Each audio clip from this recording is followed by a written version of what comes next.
Normally what I do for my first step is, once I have an idea in my mind, I'll go ahead and sketch it out on paper and start making dimensions, and on the paper I'll actually try to draw it to scale as much as possible.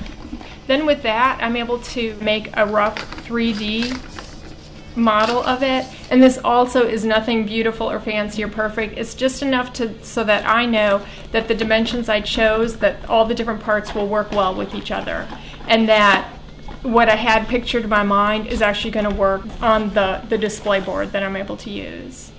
I'm using the gingerbread recipe from the gingerbread contest brochure that the contest people recommend. It explains exactly how to make the recipe in the brochure, and it's very simple to make. When I cook the corn syrup, the margarine, and the sugar, I only warm it up enough to dissolve all the margarine and make sure all the sugar is dissolved. I don't bring it to a boil or anything like that because I don't want to scald it.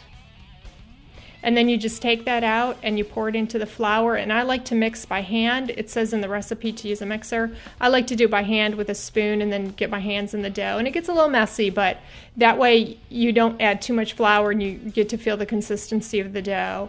And I stop adding flour once the dough is just not sticky enough to stick to the table, and then I'll wrap it up in the plastic wrap and put it in the refrigerator for several hours to cool off.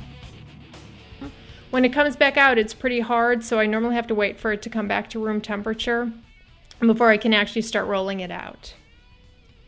When I roll out the dough, I roll it out directly onto the parchment paper, and before I use the parchment paper, I will cut it to the size of my pan so that I know exactly how much room I have to use. I use the dowels to kind of reshape the dough, because most pieces are going to be square or rectangular. And so anything that's round, you lose all that dough. So I use them for the height of the dough and also to help make it as square as possible. Some people like to use a pizza cutter. I like to just use a knife. And what I do though is I don't cut straight across. You have to cut down. So you pick the knife up in between each cut and you just push straight down.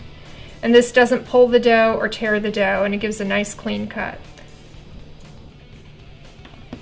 And so you can see, cutting it out on the parchment paper, the only thing I pulled away was the excess, and so the piece I cut out didn't get distorted or pulled. And I have a little extra here, just slice that off with a knife.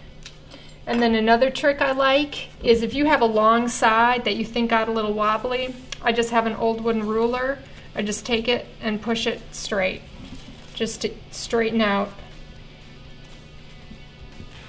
Some people like to just cut out the outline and leave the windows in, but I don't. I like to just cut them out and pop them out right now.